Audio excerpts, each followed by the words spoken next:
Welcome to Veronica Live, and I'm here. Oh my gosh, he is my Air Force brother.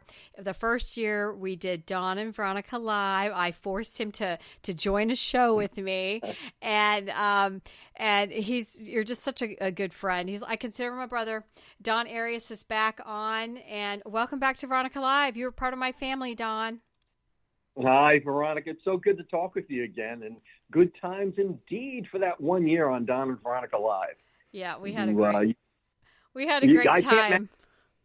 Yeah, we did have a good time. It was a lot of fun. I would always come skidding at the home plate 30 seconds before. Now you stress me out. I have PTSD. Literally it'd be 8:03, and here would come Dawn, and I'd be like, oh my gosh, I have to do a show by myself. And what people don't know is when I was given this show, because I was like, hey, I want to have a show. I found you to be my co-host. They were like, you have to learn how to run the board. And it was freaking complicated, never easy. And so I was producing, talking, and running a board. So I was constantly juggling balls. And then half the time the Shiza in there didn't work. And, I didn't want people, it wasn't me. It was the Shiza. So, yes. And then you would slide in at 8:03, and I'd already had like the computer system had crashed before your arrival. Well, I love you like a brother. And today, I wanted to have you on because we always talk 9/11, and your brother was killed in 9/11, and I want you to talk, because I don't know him. I've been up to World One and seen the memorial. I've sent you pictures of Adam's name, and I'm so moved always. And so I always feel like I need to touch base with you. And then, of course, we'll talk all the crazy politics in this news cycle. So it's an honor to have you on 9/11. And I wanted you to talk about your brother. Let's kick it off there. Who's a hero? Well, yeah, 9/11's a somber day, or at least should be a somber day for the whole country. It certainly remains that way for the Arias family. My brother Adam, wonderful guy. He was 37 years old, which incidentally was the average age of the person killed in the World Trade Center that day, was age 37. We lost a lot of talent that day, including my brother. And I think to myself, what a senseless thing this was. I mean, nothing was gained from this, and the world really lost a truly good soul in my brother Adam. He was a wonderful guy. He was the vice president of operations for an international trading firm, Euro Brokers, which no longer exists. It went out of business. It got chopped up and sold to other firms after 9/11. He was part of that great American economic engine that runs this country. And so he didn't really have an agenda, although he was a very conservative guy. He was not big into politics. He certainly had opinions. He wasn't big into religion or ideology. His agenda was really just one of prosperity and freedom. And he was a really light-hearted guy.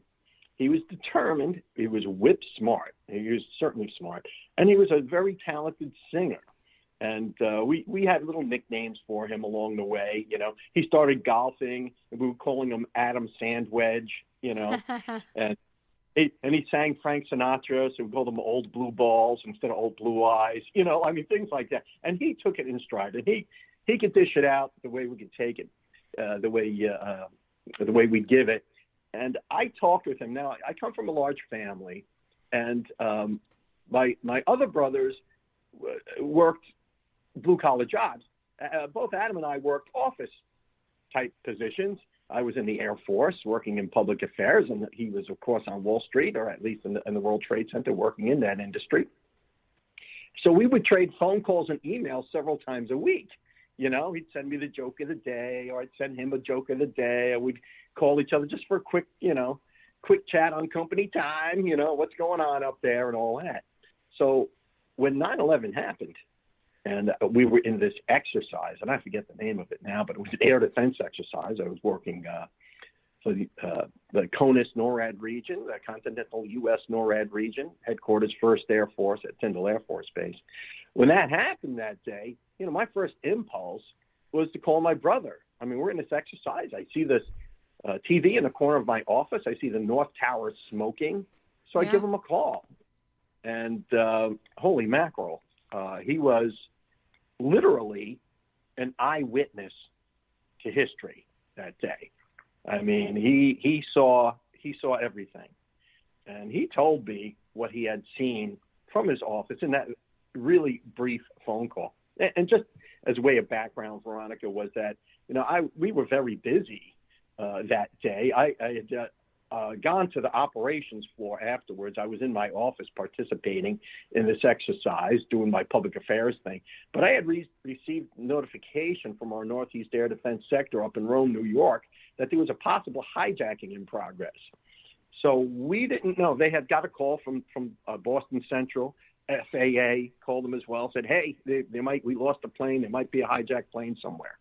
But we still hadn't confirmed that. And then we see this tower smoking, and we're like, wow, is that the hijacked plane that hit the North Tower? Because as you remember, initially there was a lot of speculation that it was a small airplane. Oh, a small airplane hit it. And I looked at that and I was like, you know what? That's way too much fire and way too much smoke for a Cessna, for a small airplane. That was something big. But we still weren't sure.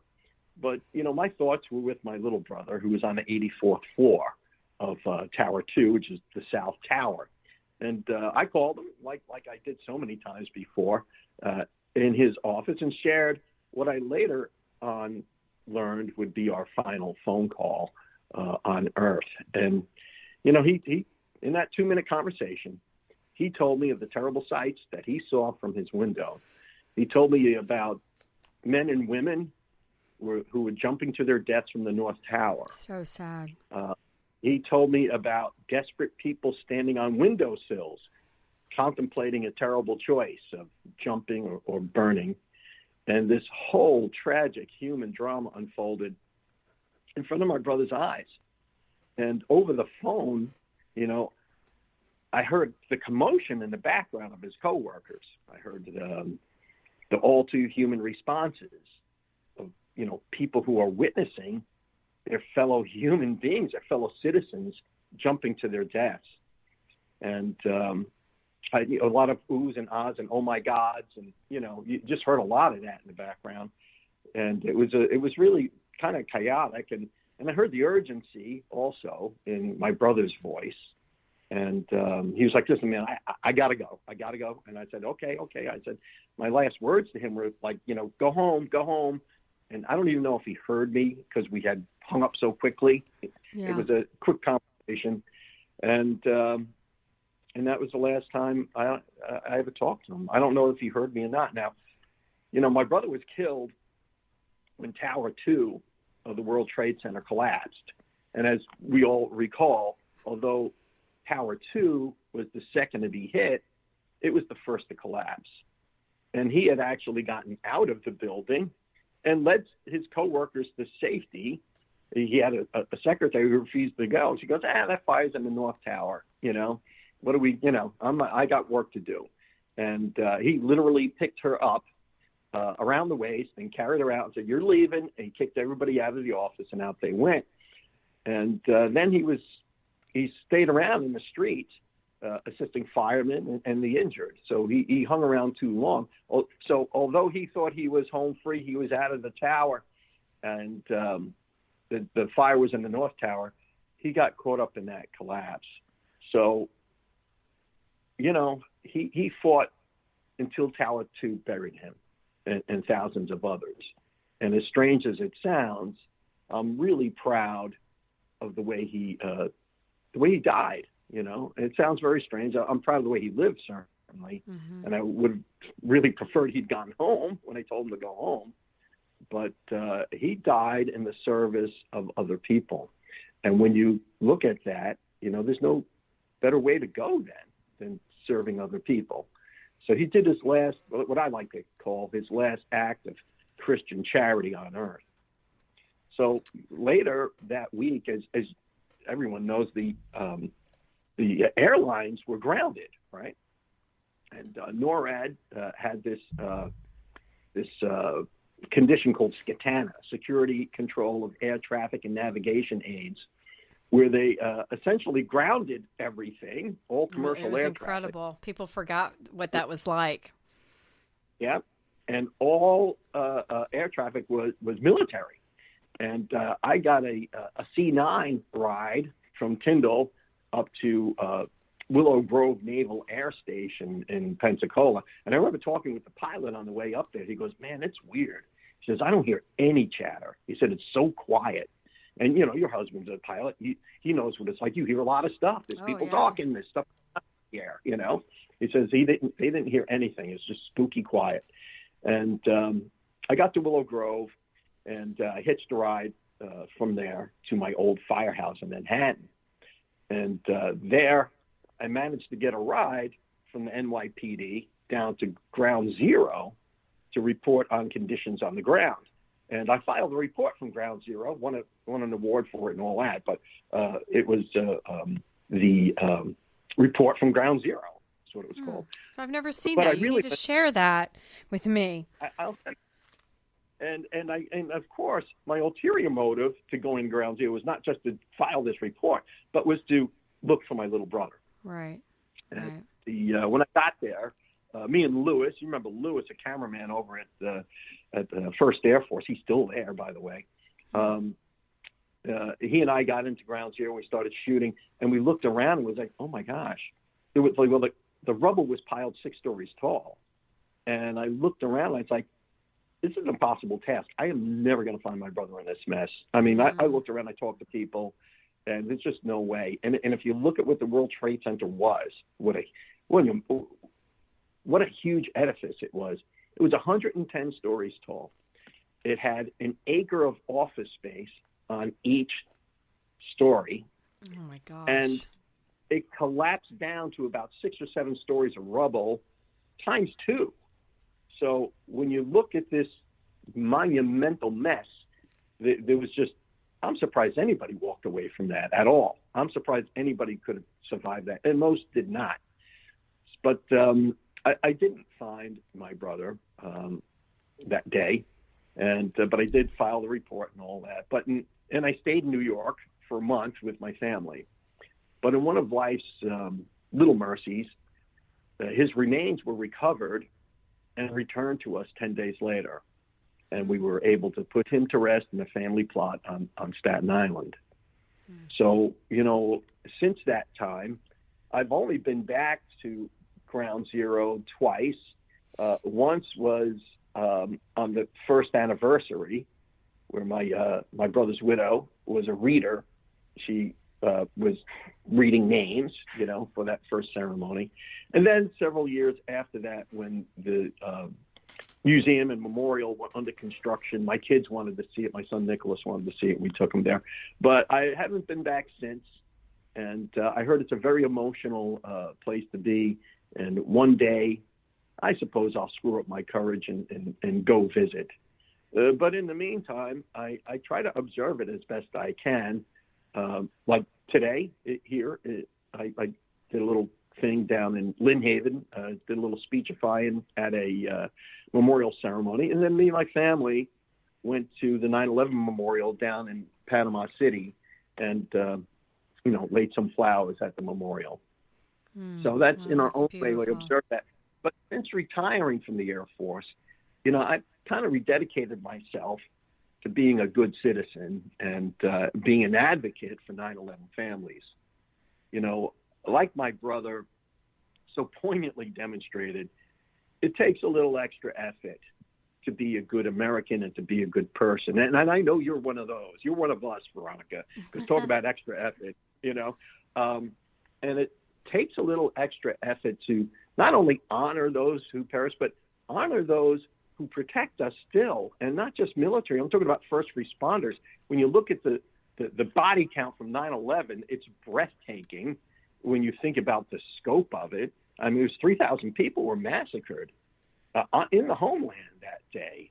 And holy man, and I say massacre because although tragic, this wasn't a tragedy, and it wasn't an accident, it wasn't an act of God, or what the Obama administration used to call a man-caused disaster.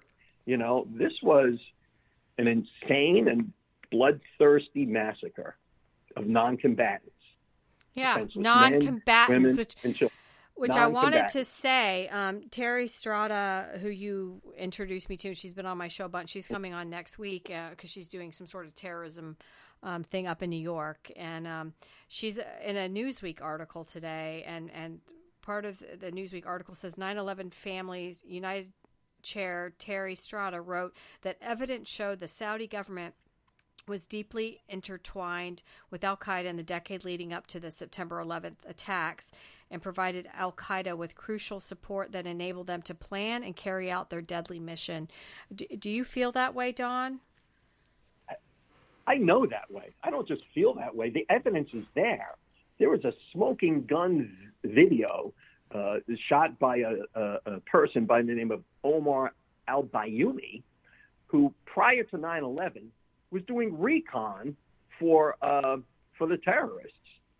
Omar al-Bayoumi was an employee of the Saudi government.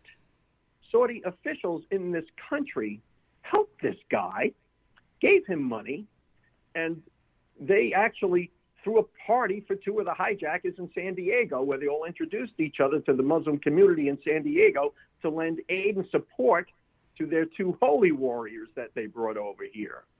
Omar al-Bayoumi, when the Brits raided his home, found, and I'll send you the information, sketches and mathematical calculations on the rate of descent you would need to have to hit the trade center. Once you got visual idea of it, what your descent rate should be, so you hit it. And, he helped prepare them. And who else helped them prepare? The Saudi government. They subsidized this whole thing through a network of direct payments and Saudi charities. And the Saudis will say, "Oh, the 9/11 report, the 9/11 Commission, vindicated us and cleared us." They didn't. 9/11 report did not clear anything. They just said there was no proof. They didn't say they were innocent. It just said there was no proof yet. Well, now we're finding out that our own government, the FBI, has been protecting the Saudi government and withholding information, from citizens like Terry Strada and myself and the legal team that's helping to bring this to light. We got more information from the British police than we got from our own FBI. So I don't know why we're protecting the Saudis the way we are, but we're going to sue them, and we're going to sue them bigly, and they're going to pay. And it's not about money, because the Saudis, they couldn't pump another ounce of oil for the rest of their lives and still be fabulously rich. This is about accountability. It's not about money. It's about accountability. These guys, they had their madrasas all over the world. They've been double dealing us for 50 years. Hate us with one hand and love us with the other. They love our money. They love our technology. But, to kind of keep the peace at home, they kind of gave it up to the fundamentalists. And the genie got out of the bottle. And they're like, oh, shit, we better go. And a lot of people know that prior to, just after 9/11, Saudi officials left this country like rats on a sinking ship. When all Americans couldn't travel by air, guess who was allowed to travel by air? Saudis. Saudi nationals left this country in commercial airlines and private jets. So how do you see it as a 9/11 family member, and your brother, paid the ultimate price?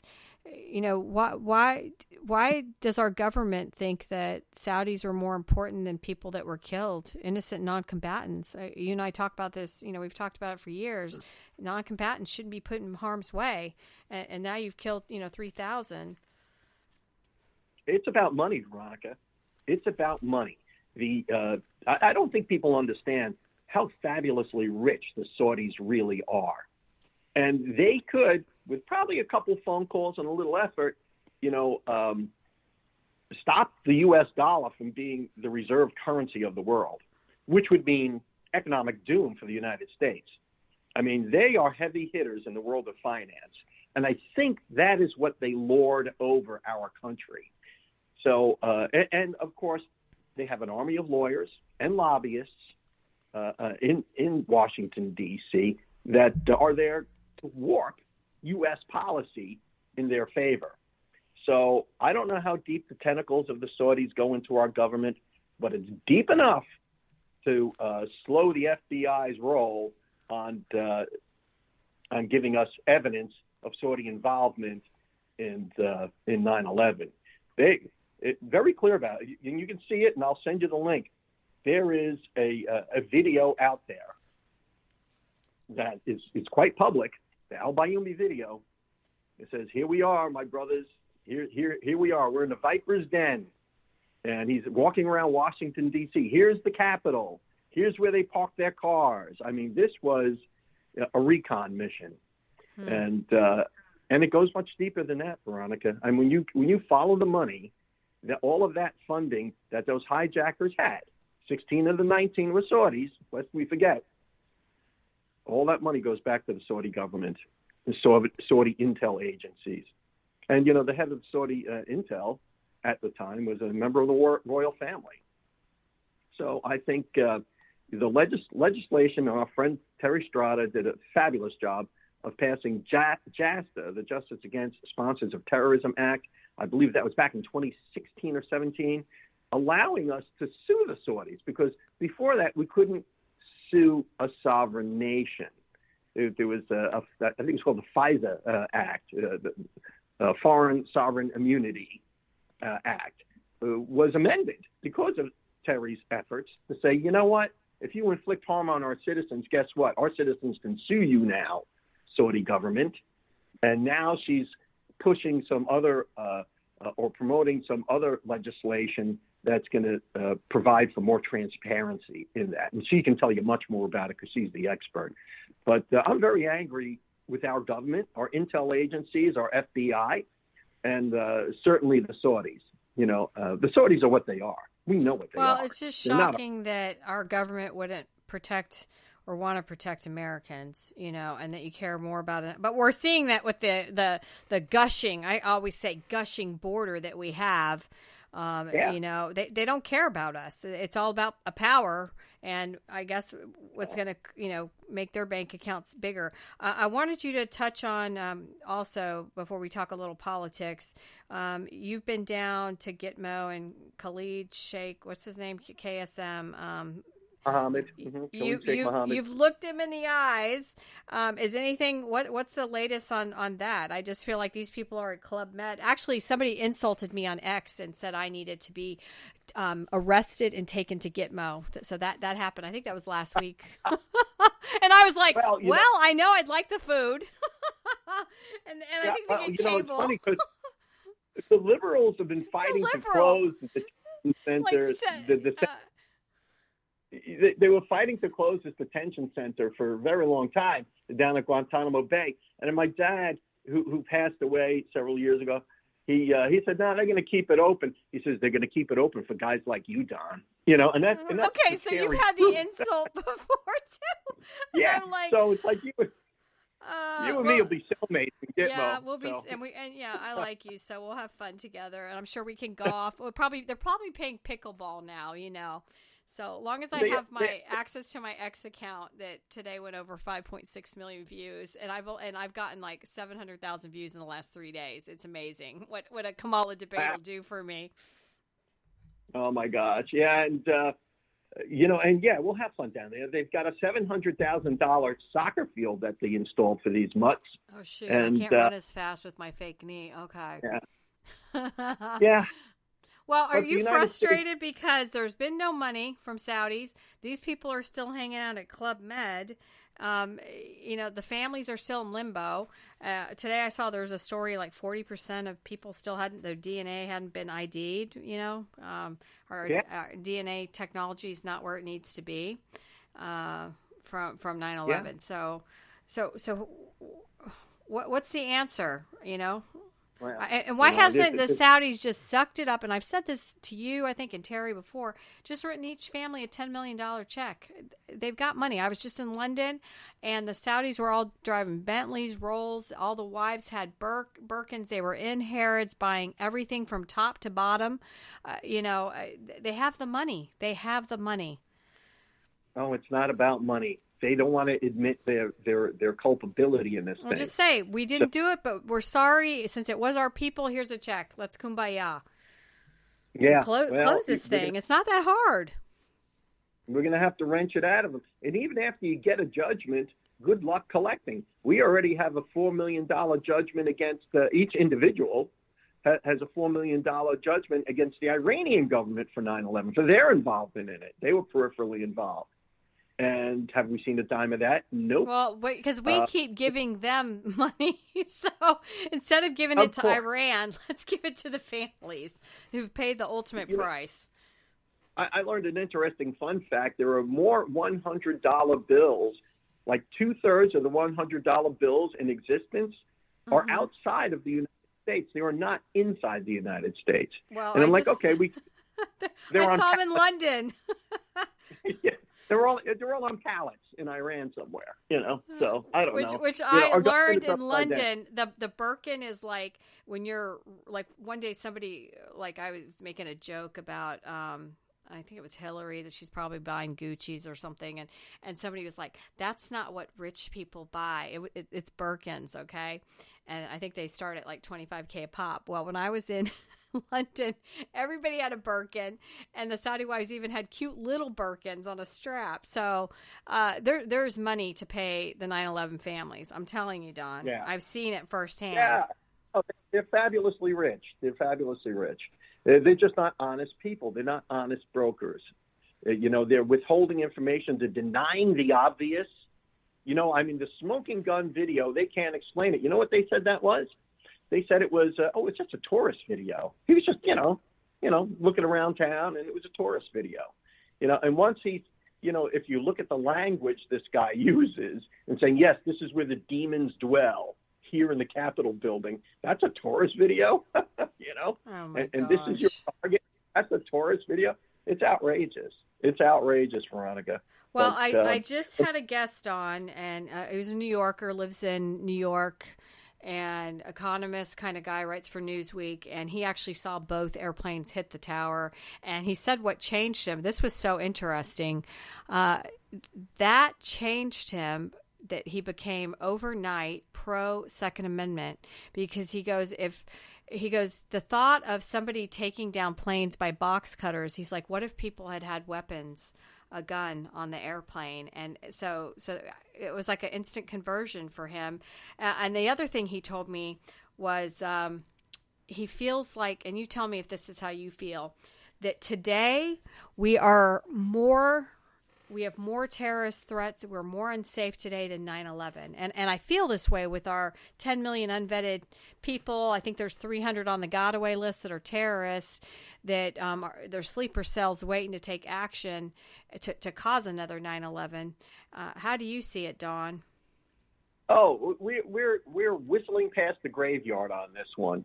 I think things are much, much worse than our government lets on. They say 11 million.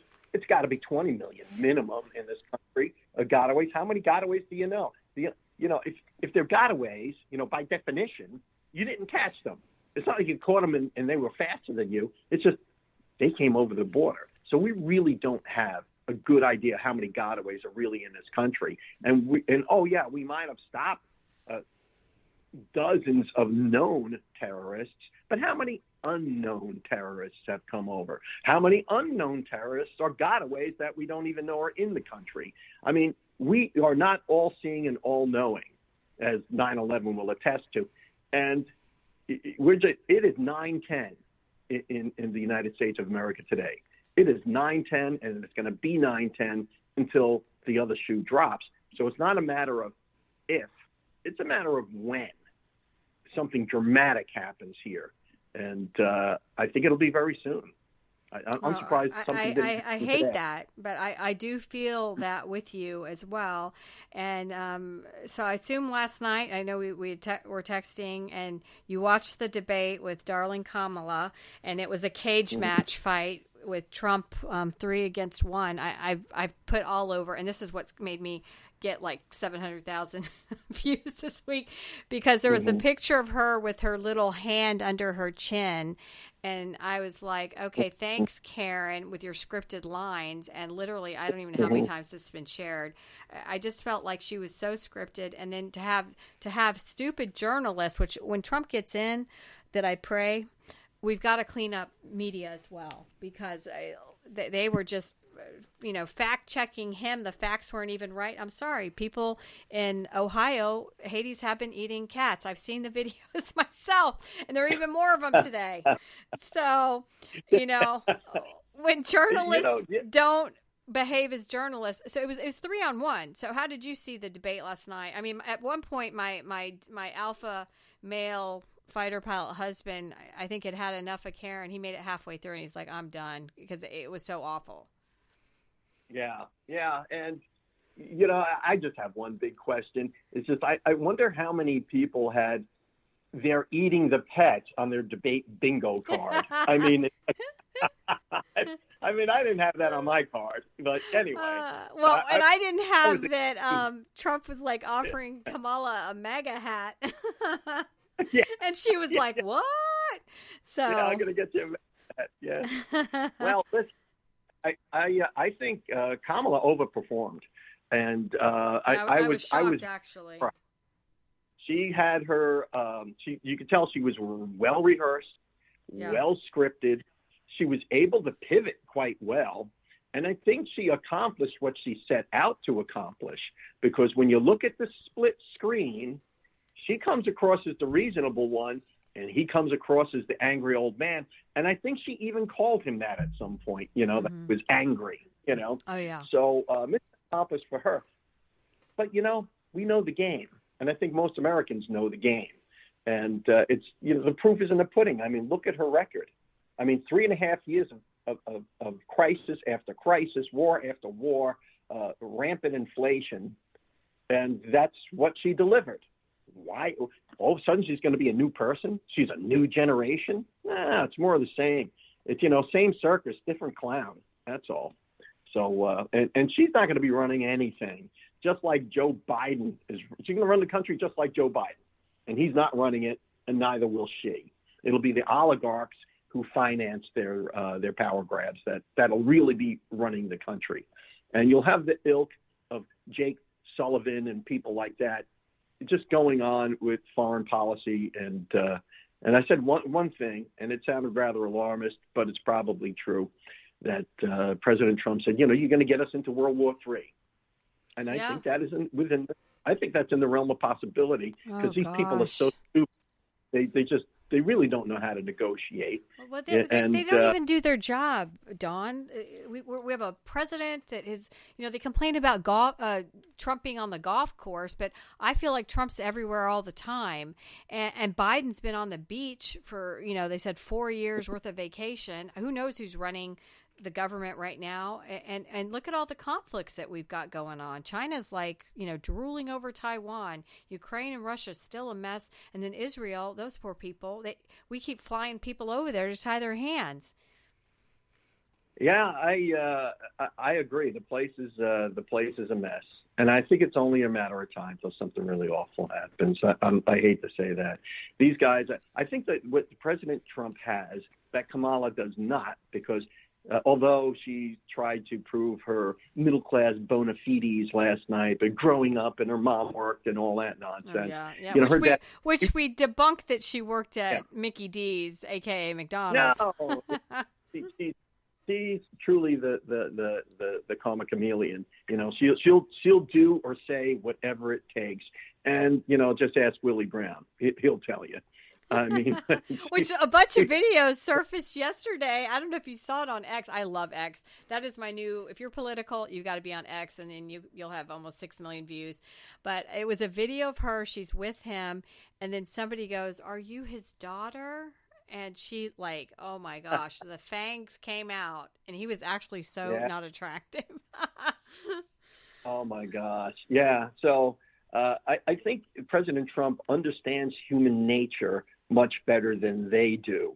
That's why he had such great success with foreign relations and foreign affairs and avoiding wars and stopping the killing in Afghanistan. He knew what scared people. He knew what made people tick. This crowd that we have in the State Department now, it really matters how Israel defends itself. No, it doesn't. I mean, Israel needs to defend itself by any means. I'm sorry. They understand the situation on the ground much better. It's just like you trying to talk a serial killer out of killing you. You know, now they've got a right. These terrorists have a proven track record, right? You're gonna negotiate with Ted Bundy. You know, you're gonna negotiate with the Boston Strangler. You're gonna negotiate with Hamas. No, that's what they do. They're murderers and they're terrorists, and they need to be treated like the criminals they are. And so, if we, finish your thought there, and then I have a question. I was going to say, if we, you know, if we can't, you know, take their, unless we forget, and now I'm going to stream of consciousness, Hamas was elected. The Palestinians voted for this. So, you know, I'm not feeling real sorry for Palestinians right now. They voted for these guys, and these guys went and they slaughtered innocent people across their border. They invaded a sovereign country and did barbaric things to women and children there. And we want to negotiate with them? I don't think so. I think they just need to be dead, and by any means necessary. And you know, and here we are. We're trying to bargain with them, and they're still killing hostages. And what does our guy do? Oh, well, you know, our guy says Netanyahu could have done more, right? Netanyahu's not the guy who kidnapped people. He's the guy who's defending his country.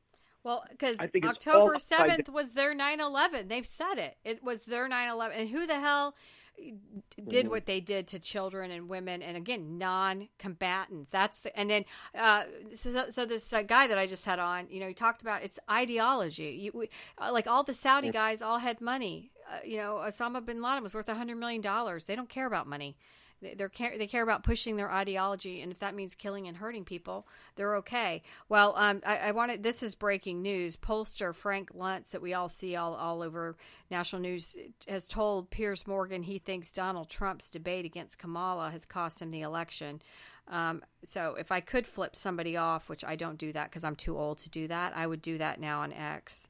So what is Frank Luntz was for his focus groups, and they were flawed. So, you know, don't believe the polls, my friend. But I got to tell you, Trump was he wasn't looking good. You know, he just couldn't pivot the way he should have.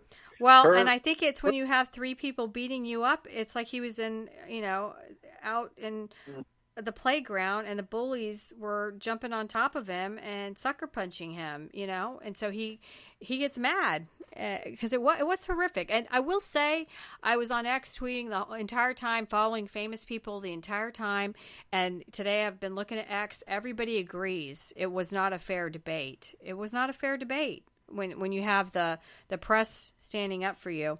Well, I wanted to ask you, because you know, you and I are both retired Air Force officers. And Tim Waltz, his stolen valor, saying that he is that upper echelon, the top Army enlisted rank, and he was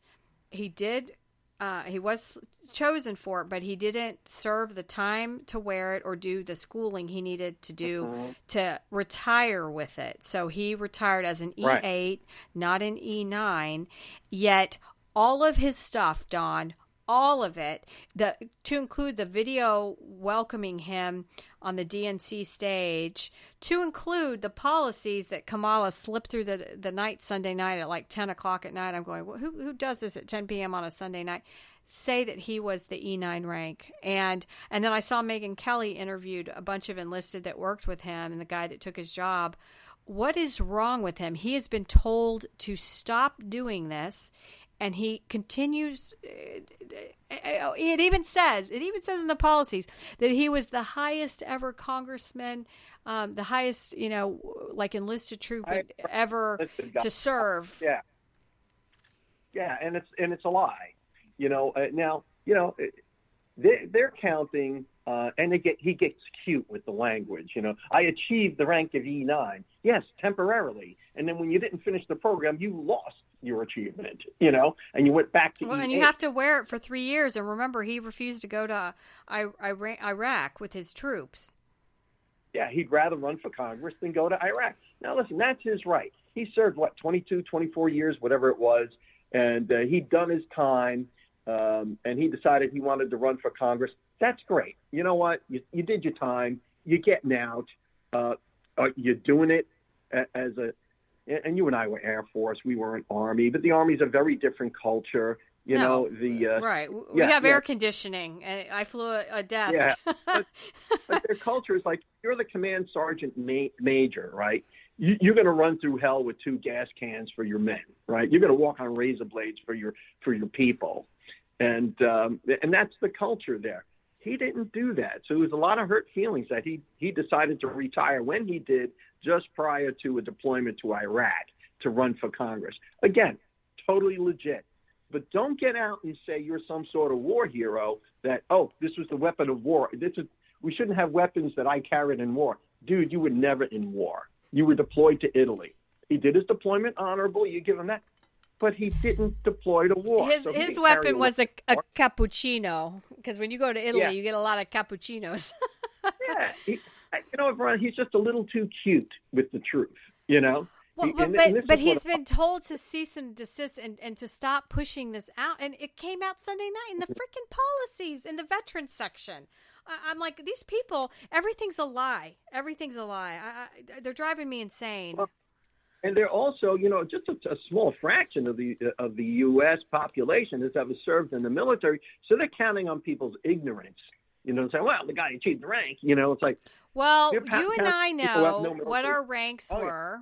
And I know every medal that I ever got, because I got a lot of high medals as a young captain. I started getting them. And like we just had that governor in Maryland that said he had a Bronze Star, and it was a lie too.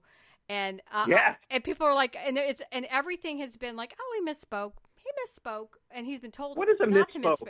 And I'm telling you and I know every single, because I was Air Force, I had air conditioning, but let me tell you, I worked 24/7 for generals always, and it was intense. Every day in the military, it was not some cakewalk. And so these people you're pretty lying. Intense, so did all right. Like that guy with Bronze Star. He says, "Well, I was put in for a Bronze Star and I never got it."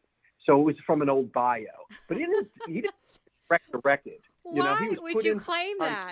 Why would you claim that? These people are just, and then nothing. And that's the other thing about this administration. Nobody ever gets fired, Don. Nobody gets fired for anything. And so I wanted, the other part, as a military guy, I wanted to ask you, was when Trump went to Arlington, and your thoughts on that, because my grandfather's buried in Arlington, and we took pictures when he was buried there. And I've gone to visit Arlington multiple times. That's where I'd like to be buried myself. People take pictures all the time, and then the narrative was so awful. And Kamala, these people never even called these families. And there's the picture of Biden looking at his watch when the bodies were brought to Dover. And then I watched real time. Yeah, I watched that real time when he was checking his watch. I was like, "Oh my God, what's he doing? He's looking at his watch." At the dignified return. Good well, grief. are you angry? Because all the families came out and said, "Look, we invited him. We never even got a call from this administration," because they want to just black it out that 13 people were killed. They've never been invited to anything. I was just, it was so many people spoke out. It was so many spoke out. It was incredible. And unless we forget, when the Alzheimer's case it was in the first debate, he said no military died on his watch. I mean, those 13 Marines and soldiers who died at Abbey Gate went right down the memory hole for Biden. He said, "Oh, nobody died on my watch." So they want to forget about it. Afghanistan. They want to forget about it. And then they play fast and loose and says, well, Trump made a bad deal and we had to live up to it. Well, you managed to undo his border policy. Well, and I've been beat up on X a lot for that. They're like, this was Trump's problem. But you and I know when, and I've told this to some of my civilian friends, when you say take over a wing or you take over a squadron or you take over a battalion, when an airplane crashes or somebody dies, it's not the old guy's problem that was the commander. you are in charge. Wing commanders have been fired for something that has happened at the squadron level that they had nothing to do for. It's losing confidence, and then you're responsible for it. So they had time to tweak it, and then that article came out last week, Don, I'm sure you saw that everybody told him not to pull out like that, and then to leave billions of dollars of assets for our enemies makes me puke. Well, the congressional report that just came out, said that they chose optics over safety every single time. Every single time they chose optics. We're getting out, we're getting out, we're getting out. We're going to do it by 9/11. We're getting out. And that was it. So, well, I don't know. And then do you feel RFK Jr. has been pivotal in this race? Because I feel like that, he came out and endorsed Trump, and I was watching that live when CNN cut away.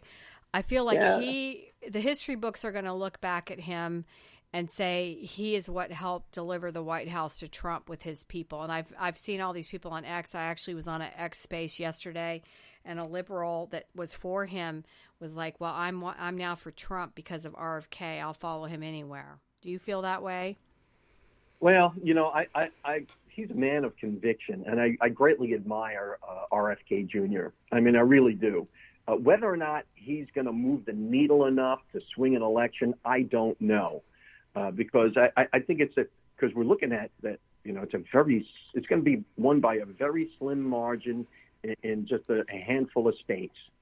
So if he can swing that needle just a little bit, he could help. I'm not smart enough to tell you, he's won the election for him, but I have great respect for him. Now, I don't agree with him on everything for sure, but he really cares about the country, and he really cares about truth. And talk about profiles and courage. Oh, by the way, this is a guy who stood up against the Democratic establishment to the point where they just about disowned him. And, and he even said, and Trump agrees, you're not running against a candidate. They're not running against Kamala. They're running against a machine. Yeah. They're running against a political machine. It's true. That's going to deliver the goods for the oligarchs. That's all, for the big money guy.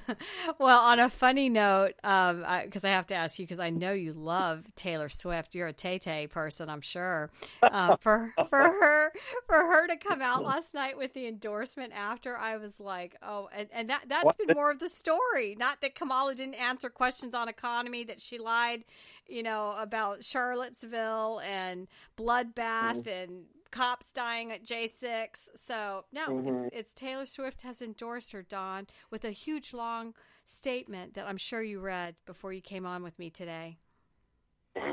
No, I have Taylor Swift on full ignore.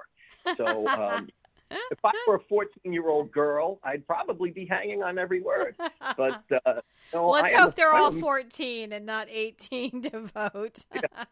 Yeah, let's hope. I'm sure there's a few of them out there. No, I am a mature man with special hair care needs, by the way. But no, I could care less what Taylor Swift has to say. The sad part is she might have an effect on it, maybe as much as RFK. Who knows? She might have a little effect on the election with her endorsement, because the airheads will follow her, the Swifties. Well, who do you think's going to win? Do you think Trump can take it? I just... When I think of 4 more years of woke and 4 more years of not talking to the press and 4 more years of not supporting Israel, 4 more years of an open border, with crazy Haitians now eating cats, Americans being killed by illegals, I cannot take it. I cannot take it, Don. Yeah, me and you, we pay close attention to this stuff. Most Americans don't. We're really people are busy with their lives, And if anybody watched for the first time, like you and I know Kamala's history, we know what she stands for or used to stand for. Who knows what she stands for now? But if I just parachuted in last night and I turned on the debate, I would think Kamala's an appealing person. I mean, she seemed like she had it together. She was well rehearsed. She seemed very professional, a little snarky at times, but she was definitely cocky. Trump came across mean and prickly and a little bombastic at times.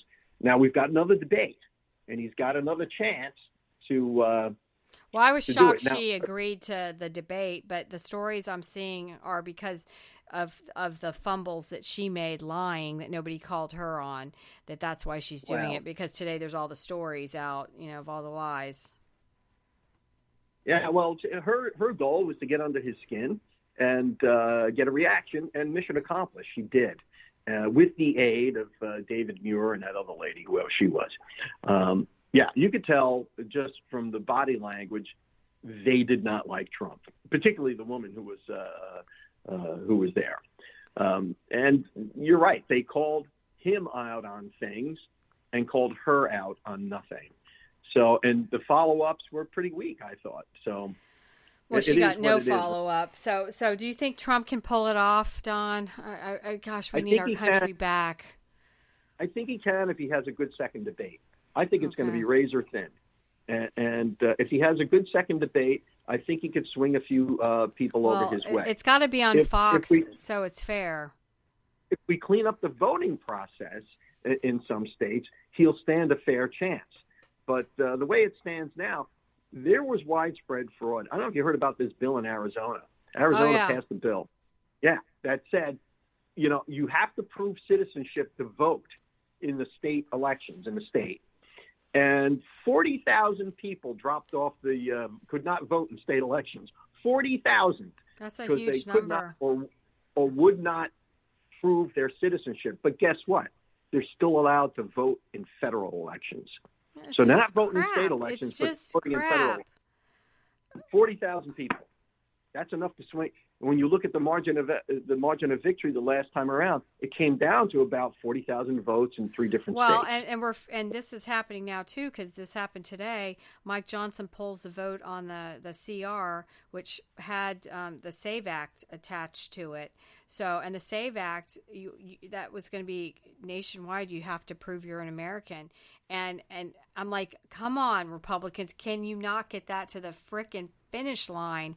They just want, it's a power grab, and it's going to be illegals everywhere. And you and I have talked, because our family are full of legal immigrants that came to this country to do the right thing. And what we're seeing now, it's just getting Americans killed, honestly. What we're watching is the Great Replacement. If you talked about the Great Replacement a year ago, people would say you're crazy, and now you're looking at it. People are witnessing it. We're seeing it. I mean, if you've been to Sam's Club lately, I don't think there's any English speakers left in there. There's people with snap cards buying up the store. I saw a demonstration several weeks ago in front of the old mall there, people with a Venezuelan flag. And there were dozens of people out there demonstrating something. I don't know what they're doing. So everywhere you look, there are Spanish speakers, which is fine. You're a Spanish speaker. I come from Spanish speakers. I'm quite grateful that my ancestors washed up on these shores. But, we came through the legal way. Come through a port of entry. Do it the right way. This is a very cynical end run on the people's will. And this is all the Democrats have. This is the browning of America, for better, for worse. I don't care what color America is, as long as it's legal American immigration. And what we are witnessing is illegal. Well, vetted, and then, I mean, aided in the vet. Well, and that town, Springfield, Ohio, that went from 40 to 60,000, that's having all the problems. Like, they just literally, it was a red town, and they plunked these people in, and most are not like educated. They're literally off, poverty streets, and they're stealing, and we're gracious people, but this little 40,000 town can't even handle it, and then their people aren't even getting services. One third of their population is now foreign born from Haiti, and this is not a racial thing; it's a cultural thing. And they come from a place that's run by criminals and mobs. That's who runs Haiti. Warlords run Haiti, and they can bring that culture with them here. And the federal government is bringing them in under a special program. They didn't swim here. They were flown here by the Biden administration. So there's a special carve-out for Haitians and Venezuelans, and they're flying them in. So numbers at the border are going down. Yeah, because you're flying them in now. So we're in deep trouble. And breaking today as well, the post office is saying that they're going to have widespread delivery issues distributing the people's ballots in the mail. Go figure, Don. Well, you know what? That's an incentive to show up at your voting location on Election Day. I mean, I don't think you should vote by mail unless you're in a hospital, a nursing home, or deployed overseas as a service person.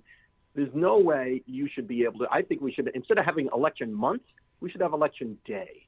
And, if give you everybody a free day. They'd probably all show up if it was a holiday. If you're a soldier, sailor, or Marine, God bless you, you can vote absentee. Coast Guard too. Yeah, Coast Guard too, lest we forget, if you're in a foreign location. But other than that, it takes a little extra effort to be a citizen. Get up off the couch, go to your polling location, and vote. And that's what it should be. And that's what this republic started out as. But the Democrats have managed to bastardize that process across the states. And you've got mail-in ballots coming from God knows where. I know in the last election, a friend of mine, his wife was Hawaiian. And she hadn't lived in Hawaii in 20 years. She got three absentee ballots. And that's a Dem state. What? Yep, she got 3 absentee ballots from Hawaii. And she's, a Florida resident. And she's still getting ballots from Hawaii. 20 years after. That is scary. That is scary. And well, so this is what have we missed? Any other political story you want to round up here, as we close out the Veronica Live with Don Arias? Well, let's keep our eye on the news when it comes to Khalid Sheikh Mohammed and the others. They had that deal that went south, and it turned out to be politically radioactive. They made this plea deal. You kill 3,000 Americans and you can cop a plea. Well, guess what? There was a lot of blowback from that.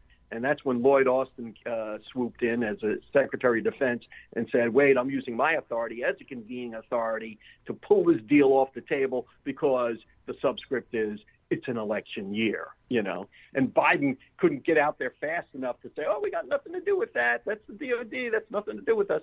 So guess what? We're back in limbo. And here we are on 9/11, 23 years after my brother was killed, and we're still waiting for justice.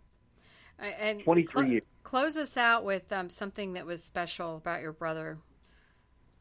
His wonderful singing voice and his wicked sense of humor. I mean, he sang at my wedding. And he sang a couple of great tunes. After the Loving, he sang that like nobody else. He sang at my son. Yeah, he sang at my at Nicholas's christening party. Aww. So yeah, and he was a great talent and a great guy and a super funny guy too. And he's sorely missed. And this time of year, we always say a special prayer for him. And what do you think he would say if he was witnessing this Trump-Kamala Biden mess? Oh, listen, this is a kid who grew up in New York City who was a member of the NRA.